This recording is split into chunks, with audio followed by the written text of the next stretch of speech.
हरि ओम। श्री गणेशाय नमः। श्री सरस्वते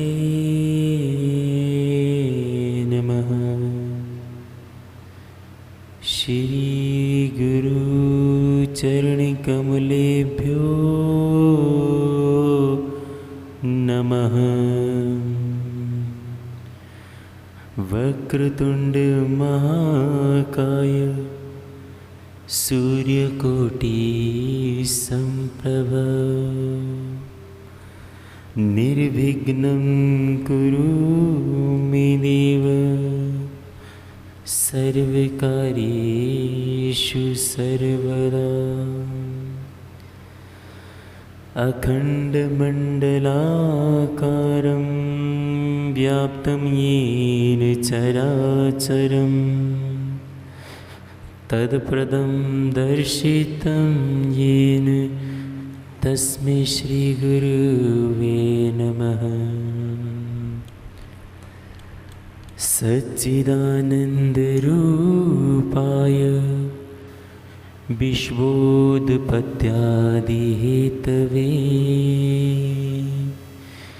तापत्रयविनाशाय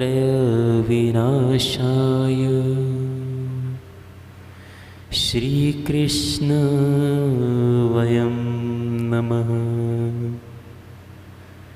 सभी भक्तों को जय श्री कृष्ण।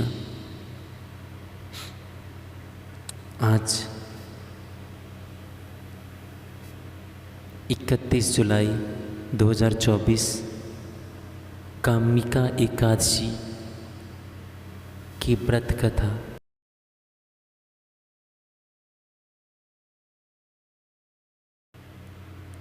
पिछले वीडियो में हमने एकादशी के व्रत कथा की उत्पत्ति के बारे में सुना और अब आज जो कामिका एकादशी है उसकी व्रत कथा, उसके महत्व का वर्णन। हाँ, हे प्रभु, मैंने आषाढ़ मास के शुक्ल पक्ष की देवशयनी एकादशी का सविस्तार वर्णन आपसे सुना। हे प्रभु, आप मुझे अब श्रावण मास के कृष्ण पक्ष की एकादशी की व्रत कथा सुनाने की कृपा करें। इस एकादशी का नाम क्या है? इसकी विधि क्या है? इसमें किस देवता का पूजन होता है? इसका उपवास करने से मनुष्य को किस फल की प्राप्ति होती है? श्री भगवान कृष्ण ने कहा, हे श्रेष्ठ धनुधर, मैं श्रावण मास की पवित्र एकादशी की कथा सुनाता हूँ। ध्यानपूर्वक सुनो। एक बार इस एकादशी की पावन कथा को भीष्म पितामह ने के लिए नारद जी से कहा था। एक समय नारद जी ने कहा, हे पितामह, आज मेरी श्रावण मास के कृष्ण पक्ष की एकादशी की कथा को सुनने की इच्छा है। आप इस कथा का विधान मुझे सुनाइए। नारद जी की इच्छा को सुनकर मैंने कहा, हे नारद जी, आपने लोकहित के लिए बहुत ही सुंदर प्रश्न किया है। अब आपको मैं इस कथा के विषय में बताता हूँ। श्रावण मास के कृष्ण पक्ष की एकादशी का नाम कामिका एकादशी है। इस एकादशी की कथा सुनने मात्र से ही वाजपेयी यज्ञ के फल की प्राप्ति है। कामिका एकादशी के उपवास में शंख चक्र गदाधारी भगवान विष्णु का पूजन होता है। जो मनुष्य इस एकादशी को धूप दीप नैवेद्य आदि से विष्णु की पूजा करते हैं, उन्हें गंगा स्नान के फल से भी उत्तम फल की प्राप्ति होती है। सूर्य ग्रहण और चंद्र ग्रहण में केदार और कुरुक्षेत्र में स्नान करने से जिस पुण्य की प्राप्ति होती है वह पुण्य कामिका एकादशी के दिन भगवान विष्णु की पूर्वक पूजा करने से प्राप्त होता है। भगवान विष्णु की माह में भक्ति पूर्वक पूजा करने का फल समुद्र और वन सहित पृथ्वी दान करने के फल से भी ज़्यादा होता है। व्यातिपात में गंडकी नदी में स्नान करने से जो फल प्राप्त होता है वह भगवान की पूजा करने से मिल जाता है। संसार में भगवान की पूजा का फल सबसे ज़्यादा है, अतः भक्ति पूर्वक भगवान की पूजा न बन सके तो श्रावण माह के कृष्ण पक्ष की कामिका एकादशी का उपवास करना चाहिए। आभूषणों से युक्त बछड़ा सहित गोदान से जो फल प्राप्त होता है वह फल कामिका एकादशी के उपवास से मिल जाता है। जो उत्तम द्विज श्रावण माह के कृष्ण पक्ष की कामिका एकादशी का उपवास करते हैं तथा विष्णु भगवान का पूजन करते हैं, उनसे सभी देव, नाग, किन्नर आदि की पूजा हो जाती है। इसलिए पाप से डरने वाले व्यक्तियों को विधि विधान सहित इसका उपवास करना चाहिए।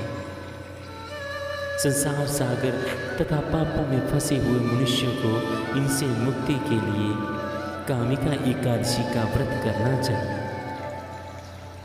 कामिका एकादशी के उपवास से सभी पाप नष्ट हो जाते हैं। संसार में इससे अधिक पापों को नष्ट करने वाला कोई और उपाय नहीं है।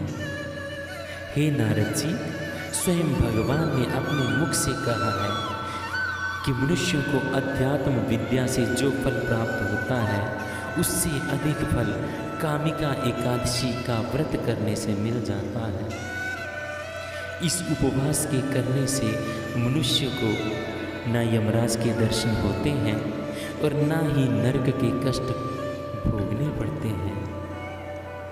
वह स्वर्ग का अधिकारी बन जाता है। जो मनुष्य इस दिन तुलसी दल से भक्ति पूर्वक भगवान विष्णु का पूजन करते हैं वे इस संसार सागर में रहते हुए भी इस प्रकार अलग रहते हैं जिस प्रकार कमल पुष्प में जल रहता हुआ भी जल से अलग रहता है। जैसे कमल का पुष्प जल में रहते हुए भी किंचित भी जल में आलेपित नहीं होता, उसी तरह से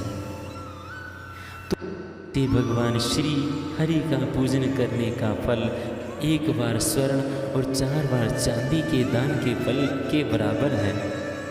भगवान विष्णु रत्न, मोती, मणि आदि आभूषणों की अपेक्षा तुलसी दल से अधिक प्रसन्न होते हैं। जो मनुष्य प्रभु का तुलसी दल से पूजन करते हैं उनके सभी पाप नष्ट हो जाते हैं। नारद जी, मैं भगवान का अति प्रिय श्री तुलसी जी को प्रणाम करता हूँ, जो भगवान को बहुत प्रिय है। तुलसी जी के दर्शन मात्र से मनुष्य के सभी पाप नष्ट हो जाते हैं और शरीर के स्पर्श मात्र से मनुष्य पवित्र हो जाता है। तुलसी को जब स्नान कराने से मनुष्य की सभी यम यातनाएं नष्ट हो जाती हैं। जो मनुष्य तुलसी जी को भक्ति पूर्वक भगवान के श्री चरण कमलों में अर्पित करता है उसे मुक्ति मिलती है। इस कामिका एकादशी की रात्रि को जो मनुष्य जागरण करते हैं और दीप दान करते हैं उनके पुण्यों को लिखने में चित्रगुप्त भी असमर्थ है। एकादशी के दिन जो मनुष्य भगवान के सामने दीपक जलाते हैं उनके पितृ स्वर्गलोक में अमृत का पान करते हैं। भगवान के सामने जो मनुष्य घी या तिल के तेल का दीपक जलाते हैं उनको सूर्य लोक में भी दीपकों का प्रकाश मिलता है। और कामिका एकादशी की व्रत कथा सुनाता हूँ, आप ध्यान से सुनिए। एक गांव में एक वीर क्षत्रिय रहता था। एक दिन किसी कारणवश उसकी ब्राह्मण से हाथापाई हो गई। उस हाथापाई में ब्राह्मण की मृत्यु होगी। अपने हाथों से मरे ब्राह्मण की क्रिया उस क्षत्रिय ने करनी चाहिए, परंतु पंडितों ने उसे क्रिया में शामिल होने से मना कर दिया। ब्राह्मणों ने बताया कि तुम पर का दोष है, पहले उसका प्रायश्चित करो, इस पाप से मुक्त हो जाओ, तब हम तुम्हारे घर भोजन करेंगे। इस पर क्षत्रिय ने पूछा कि इस पाप से मुक्त होने के लिए क्या कोई उपाय है? अगर हो तो कृपया करके मुझे बताइए। तब ब्राह्मणों ने दया करके बताया, श्रावण मास के कृष्ण पक्ष की एकादशी को भक्ति भाव से भगवान श्री कृष्ण का व्रत एवं पूजन कर ब्राह्मणों को भोजन करा के सदक्षिणा के साथ आशीर्वाद प्राप्त करने से इस पाप से मुक्ति मिलेगी। ब्राह्मणों के बताए हुए तरीके पर व्रत कराने वाली रात ने भगवान श्रीधर ने उस क्षत्रिय को दर्शन देकर कहा कि तुम्हें ब्रह्म हत्या के पाप से मुक्ति मिल गई है। इस व्रत के करने से ब्रह्म हत्या आदि के सभी पाप नष्ट हो जाते हैं और इहलोक और परलोक में सुख होकर प्राणी अंत में विष्णुलोक को जाते हैं। इस कामिका एकादशी के महात्म्य के श्रवण व पठन से मनुष्य स्वर्गलोक को प्राप्त करते हैं। बोलो श्री विष्णु भगवान की जय, बोलो एकादशी मैया की जय।